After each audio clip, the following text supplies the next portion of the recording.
What's up, y'all? It's your girl, J. Renee. We're Prison Riot Radio. I hope that you're doing well. This afternoon, we got Ricardo Ferrell back to holler at us again. You know, we only did part one, but this is our part two. So I'm glad that you made it back. So let's holler at bro and see what he got going on. Hey, bro. Welcome back. Hey, now, what's up, J. Renee? What's poppin'? You been all right? I've been doing very well. How about yourself? Oh, that's pretty good. I'm just staying busy, man. Keep my head down, trying to push for a date to come up out of here after these 40 years, Yes, only the strong survive, though. So, for sure. J. Renee, I want to thank you for inviting me back on your show and giving me an opportunity to speak to your PRR listening audience. So let me talk a little bit about a program that's being launched in Detroit called P.I.T.S, P-I-T-S, which is an acronym for Peace in the Streets that Wesley Baskin and myself are co-founders of. So here's an introduction to it. The Peace in the Street program is an offshoot from the Keep the Peace program that Baskin and I created while housed together at the Michigan Reformatory, better known as Gladiator School.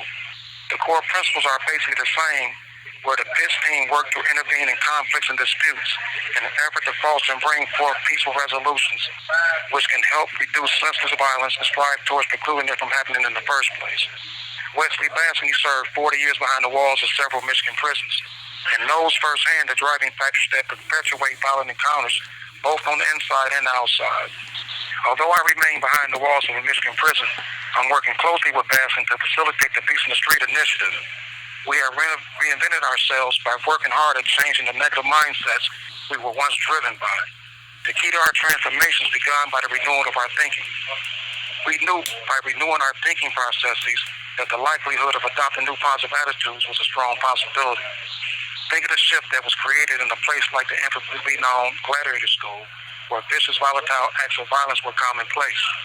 The same concept of keeping peace is possible in the streets around inner cities like Detroit, Chicago, Baltimore, Philadelphia, Cleveland, Boston, Los Angeles, St. Louis, Atlanta, New York, Oakland, Newark, and other areas. If people were to change their thinking and attitude, there is no doubt it would improve behaviors and resolve conflicts, thus making communities safer and having all demographics become more inhabitable places where peace is a probability and necessary attainable reality. I came up with this idea after talking with Wesley, who we call Blood West.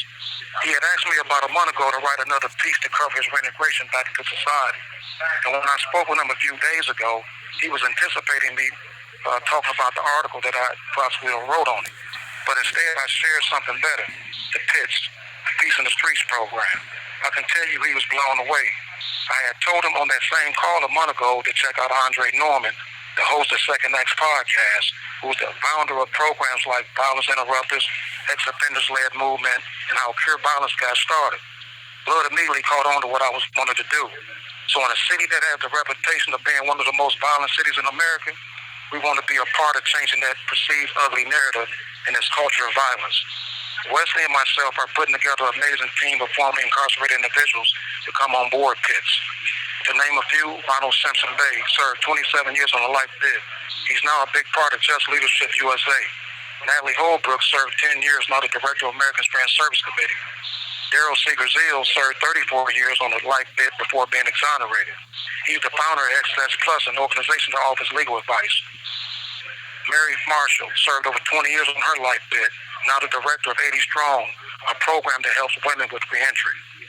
Willie Lyles Bay served 42 years on a life bid. He's now a community activist. Shawana Vaughn served 5 years, now CEO of Silent Cry Inc. She's a national advocate for post-traumatic prison disorder, Shawana W76337 Bill. Eric Shabazz X served 30 years, now runs Prisoners Doing the Right Thing. Johnny Razor Bay served 46 years on a life bid. He's the president of Spiritually Speaking. We are looking to bring on more like-minded people in the future to help out with our initiative with the Peace in the Streets program. Yeah. Wow, bro. That is really dope, man. I'm glad that everyone has come together and is able to, put something like this in action. So let me ask you this question. How can you, or, what motivates you to help others in the midst of your own hardship? I think like I was telling you before, it kind of like come about whereas, I seen all the things that I went through in life, so being caught up in this cage, the way I am, like what I call the concrete jungle, for these last 4 decades. I see like a bunch of my friends that have like died here. Like over 150, 200 guys that have just like died up in here. And then some of those guys was like actually innocent and up in here, crimes that they commit.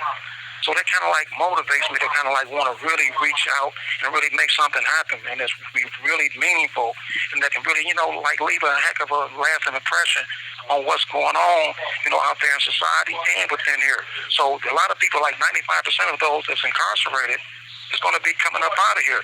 So if we can put together programs like that career violence that Andre Norman them put together, violence interrupters, these are programs that guys putting boots on the ground. They going in the community and say, you know what, we want to stop all this gang violence. We was once gang members ourselves. That's what a lot of these guys are saying. They was incarcerated, so now they out trying to make a difference. So those are the type of things that's motivating me.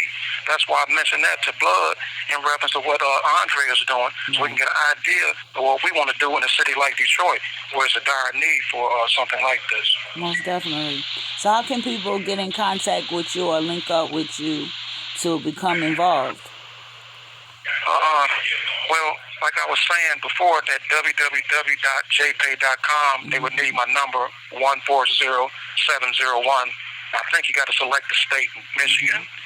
Or they can go, they can just simply write me a letter, 2727 East Beecher Street, Beecher, Adrian, Michigan, 49221. And the same thing, with the prison number goes with that address as well, with my name.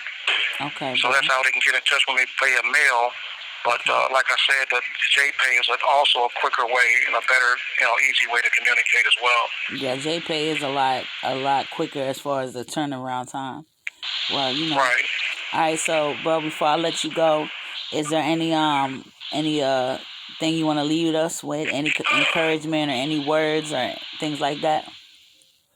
Oh yeah, definitely. Actually, earlier I was talking to a friend of mine, Quentin Jones. He knows your sister, with the State versus Us magazine and all. And I was telling him like to keep his head up, keep doing what he's doing. He's taking some college classes, trying to get a degree, despite serving a natural life ditch. You know what I mean? So a lot of times, those of us in here, we really want to grab hold of something that can be meaningful. So my advice to anybody listening, whether you're incarcerated in prison or incarcerated in your home, because a lot of times we can be incarcerated in our minds. Right. You got to like dig down, like plant a new seed. You know what I'm saying? Plant that seed. Like it says, one plants, one nourishes, and God provides the increase. So plant them seeds. You never know how they're going to flourish. You know what I mean? Plant them seeds of hope. You do away with that doubt, negativity. You got to throw that out the back window, because it ain't going to lead you to nothing about a dark or really dark, deep path. So I would say plant that seed, water it, properly nourish it, and allow God to come in and be the ultimate one to make it grow. So that would be my advice to anybody out there listening, your listening audience. I think there's some wonderful words to end on, bro. Again, I definitely appreciate you swinging back the second time. I hope this not your last time. You know what I mean? I certainly hope not either. So yeah. Giving like people, that. some insight into your mind and what's going on with you. So we definitely appreciate you, bro. Okay, and I appreciate you too, K. Renee. Really appreciate it, sis. For sure.